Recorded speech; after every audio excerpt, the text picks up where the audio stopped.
बिस्मिल्लाहिर्रहमानिर्रहीम। हुरूफ़े लीन का सबक बच्चों को कैसे पढ़ाएंगे। इसमें भी 4 काम है।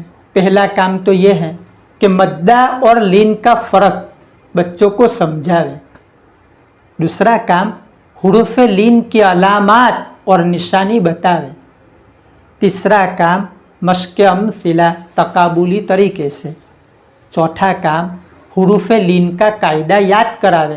देखो स्क्रीन के ऊपर उमूर लिखे हुए हैं। अब मुझे वावे लीन का सबक कल सुबह पढ़ाना है, तो मैं सबसे पहला काम क्या करूँगा। देखो चलो बच्चों करीब करीब आ जाओ, आज हम नया सबक सीखेंगे। बहुत आसान है। अगर ये सबक पढ़ेंगे तो हमको हर हरफ पर नेकी मिलेगी और नेकी जन्नत में ले जाएगी। इस तरह बच्चों को उभारे, आमदा करे, तैयार करे। फिर ब्लैक बोर्ड के ऊपर लिखें। पढ़ो बच्चों। बू बो 10 मरतबा पढ़ो। दोनों में क्या फ़र्क है?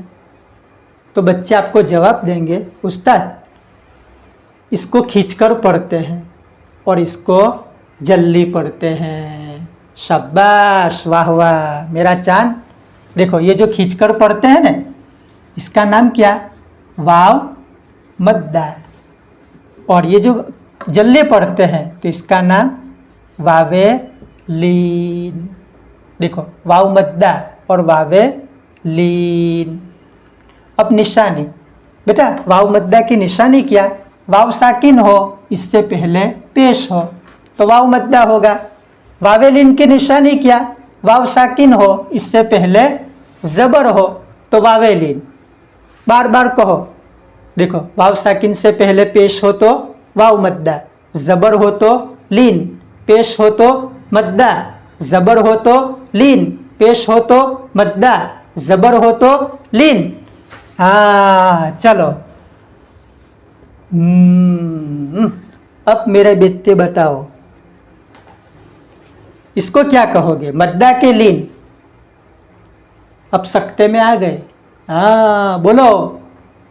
देखो इतना इतना समझाया, लेकिन अब बच्चा कहेगा कुछ नहीं। तो आप बतलाओ कि बेटा वाव साकिन से पहले ज़ेर कभी भी नहीं आता कुरान शरीफ में। बस 2 ही बात याद रखो, पेश हो तो मद्दा, ज़बर हो तो लीन। तो ये 2 काम हो गए कि पहला काम आवाज़ का फ़र्क और दूसरा काम ये इसकी निशानी। 2 काम हो गए। अब तीसरा काम मश्क़ अम्सिला तकाबुली तरीके से। ये दोनों एक साथ कर दो। पढ़ो। औफ़ी। बताओ वाव साकिन में क्या होगा? वावे लीन। शाबाश, मुझे मद्दा बनाना है, पेश लगा दो। पढ़ो। ऊफ़ी। बताओ वाव साकिन में क्या होगा? वाव मद्दा। अरे मुझे तो लीन बनाना है, देखिए ज़बर लगाओ। पढ़ो। औफ़ी। अच्छा अब बोलो वाव साकिन में क्या होगा? लीन। मुझे तो मद्दा बनाना है। खुलासा, मद्दा को लीन बनाओ, लीन को मद्दा बनाओ, मद्दा को लीन बनाओ, लीन को मद्दा बनाओ। बार बार करे, तकरार करे, ताकि इनके जहन नशीन हो जाए। खूब बार बार पूछे, कभी ऐसा भी करे। हाँ अल्लाह हवे। अब सख्ते में आ जाएंगे। मौलवी साहब पहले पढ़ो तो सही। औफ़ी। बोलो मद्दा के लीन। देखिए कुछ भी नहीं, मद्दा भी नहीं होगा और लीन भी नहीं होगा। अच्छा तो भाई इस तरह ये मश्क करावे। और फिर चौथा काम जो है वो कायदे की ताबीर है। मशहूर है कायदे की ताबीर के लिए। वाव साकिन में क्या होगा? वावे लीन। क्यों होगा? वाव साकिन से पहले ज़बर हैं। कैसे पढ़ेंगे?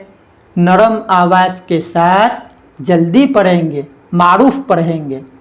तो आप बार बार इस तरह करेंगे तो कायदा भी याद हो जाएगा। अब यालिन का सबक भी देख ले। चलो बच्चों पढ़ो। ई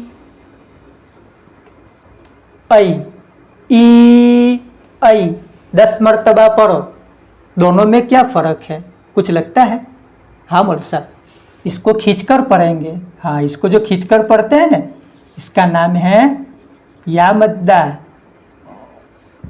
और इसको खींचते नहीं है तो इसका नाम याए लीन।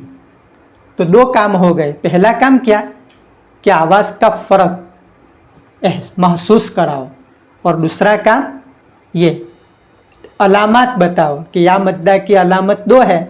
या साकिन हो, इससे पहले ज़ेर हो तो या मद्दा, और ज़बर हो तो याए लीन। अच्छा, मतलब पेश आवे तो कुछ भी नहीं, मद्दा भी नहीं, लीन भी नहीं। हाँ, तो याद रखना कि या साकिन से पहले पेश पूरे कुरान में नहीं आता। ज़बर आवे तो लीन, ज़ेर आवे तो मद्दा। तो ये पहला काम हो गया। अब पहला और दूसरा काम हो गया। अब तीसरा काम मिसालों की मश्क। तीसरा काम मिसालों की मश्क। चलो भाई पढ़ो। ऐन, चलो बेटा बोलो। या साकिन में क्या होगा? याए लीन। माशाअल्लाह भाई, जोर से बोलो, घबराते क्यों हो? क्या शक है? पूरे यकीन के साथ बोलो। याए लीन, हाँ यू। अच्छा, मुझे या मद्दा बनाना है तो कि ज़ेर लगाओ तो या मद्दा बन जाएगा। अच्छा, पढ़ के बताओ। ईन, दोनों बातें, इल्म, अमल, कौल और फ़ैल। ईन, ज़बर लगाओ तो याए लीन। ऐन, ज़ेर लगाओ तो या मद्दा ईन। अच्छा, पेश लगाऊं तो कुछ भी नहीं, गलत, आता ही नहीं है बराबर। ज़बर लगाऊं तो कुछ भी नहीं होगा कायदा। अयन, तो इस तरह तकाबुली तरीका। अब चौथा काम,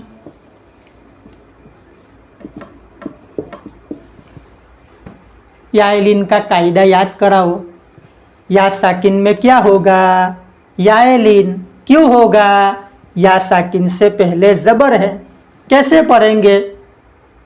या नरम आवाज़ के साथ जल्दी पढ़ेंगे। इस तरह बार बार सवाल करेंगे हर मिसालों में तो कायदा याद हो जाएगा। तो ये हुरूफ लीन का सबक भी पूरा हुआ। तो ये सबक से हमें भी एक सबक लेने की ज़रूरत है।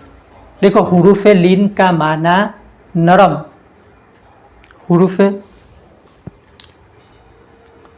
हुरूफ लीन का माना क्या? नरम। तो हमें ये सबक लेना है कि हर मकतब का उस्ताद नरम बने, रवैया दुरुस्त रखे, चिल्ला चिल्ला कर न बोले, हंसते हंसते रहे, नरम मिजाज बने।